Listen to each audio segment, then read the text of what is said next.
Olá, irmãos, graça e paz seja convosco. Hoje a lição de quarta-feira vem com o título Dando Glória a Ele. A Ele quem? A Deus.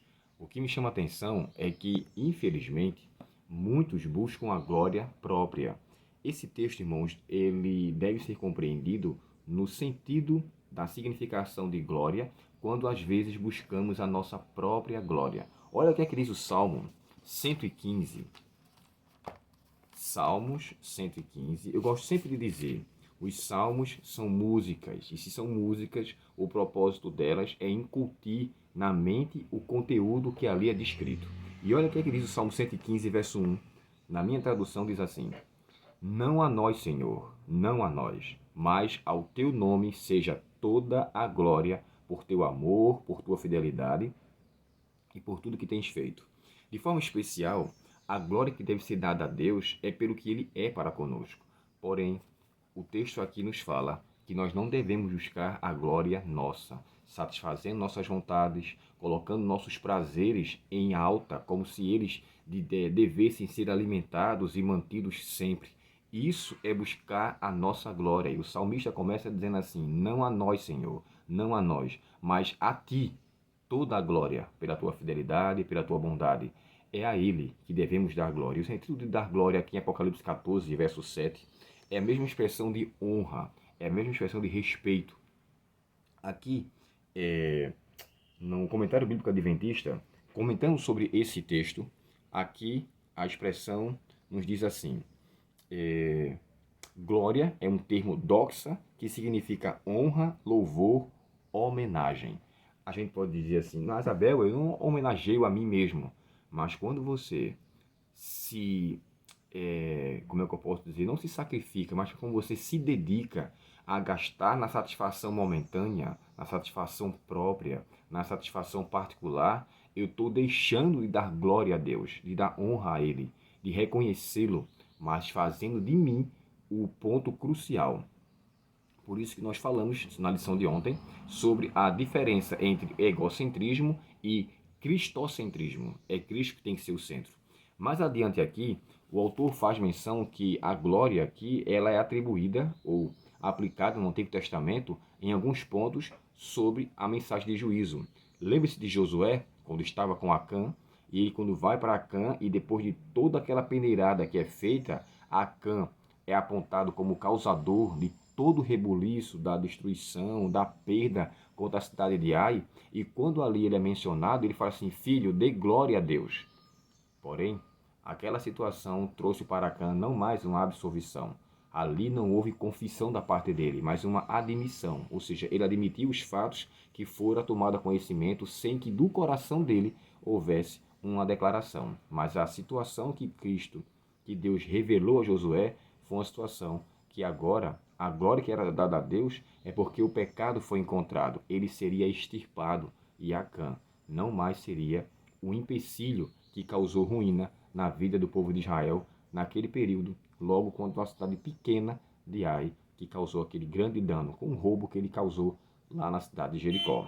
Então, quando eu olho para isso aqui, a mensagem de Deus é a mensagem de juízo, dar glórias a Ele, e é atrelado a essa expressão aqui. Aí ele fala sobre o texto do livro de Samuel 6, verso 5, Jeremias, Malaquias 2, verso 2.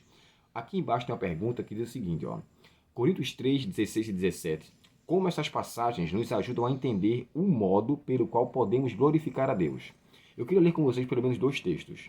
É o 1 Coríntios 3,16, quando fala que aquele que não fazer de Deus morada, com que ele seja morada em nosso corpo, e destruir o nosso corpo por isenção de sua morada, ou seja, fazer o que queremos fazer, é tanto que o texto de 1 Coríntios 10, 31 fala: quer comais, quer bebais, ou façais qualquer outra coisa, fazei tudo para a glória de Deus.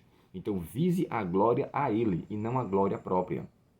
Se eu faço uso do meu corpo para satisfações momentâneas, satisfações egoístas, logo eu não estou buscando a glória de Deus e estou, aos poucos, me destruindo, não só para esta vida, mas me entesourando para a destruição futura. Sabe, irmãos, eu queria me ater a esse texto e terminar com ele.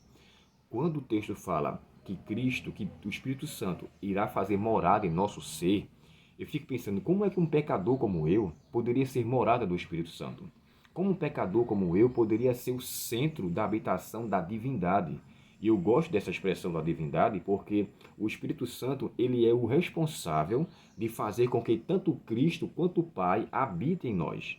Então nós temos em nosso ser a possibilidade, a honra, o privilégio de receber da divindade a morada em nós, sabe? Feito um hino que diz, vem fazer morada em mim. Se Cristo chegasse em nossa casa, pediríamos para que ele fizesse parte de nossa vida, morasse conosco, ou ele seria um hóspede que ora vinha, ora ia embora? Sabe? João 14, 23, Jesus chega a dizer assim, Jesus respondeu, quem me ama faz o que eu ordeno, meu Pai o amará, e nós viremos para morar nele. Em outras traduções fala assim, viemos a ele e faremos nele morada. Então Cristo está dizendo que o Pai e ele vai fazer morada em nosso ser. E essa morada só é feita através do Espírito Santo. Então o Espírito Santo habita em nosso coração para se tornar uma porta aberta para com que o Pai e o Filho entre em nosso ser e habite. Olha que grande galardão, que grande privilégio termos de Cristo, termos a bênção de fazermos com que o nosso corpo seja morada da divindade.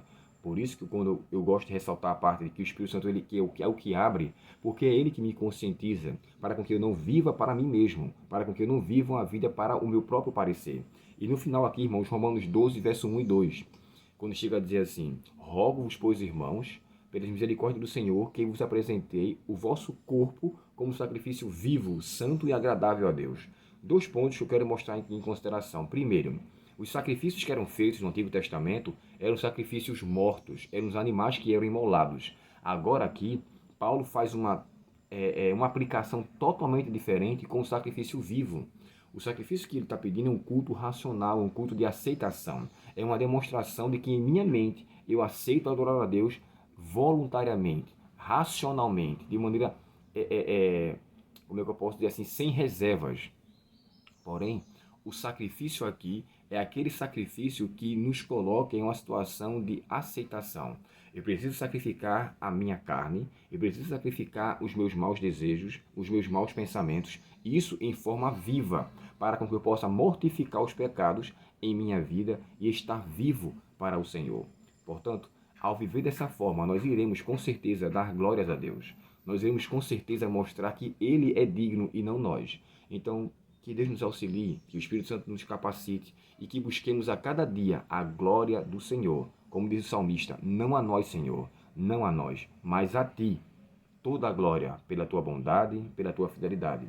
Que Deus nos ajude a reconhecermos a glória de Deus como o centro de todo o nosso ser, honrando a Sua presença, obedecendo a Sua palavra e fazendo com que o Espírito Santo habite em nós e abra a porta para a morada do Pai e do Filho. Oremos ao Senhor. Querido Pai Celestial, obrigado, Senhor, por tão grande privilégio. Obrigado pela dádiva de sermos chamados teus filhos. Obrigado pela honra de sermos morada do Divino Espírito Santo. E assim, morada da divindade, para que nossa vida seja semelhante ao que Paulo falou, igual ao que Paulo falou, que nós não mais vivemos, mas que Cristo venha viver em nós e que em nós Ele realize toda a tua vontade. Dá-nos a tua paz, perdoa nossos pecados e usa-nos para o teu serviço, Pai. Te pedimos em nome de Jesus. Amém. Deus muito te abençoe, um ótimo dia em sua presença e que eu e você, nesse dia, glorifique a Deus por tudo que Ele tem feito, por tudo que Ele faz e por tudo que Ele fará. Até o próximo estudo.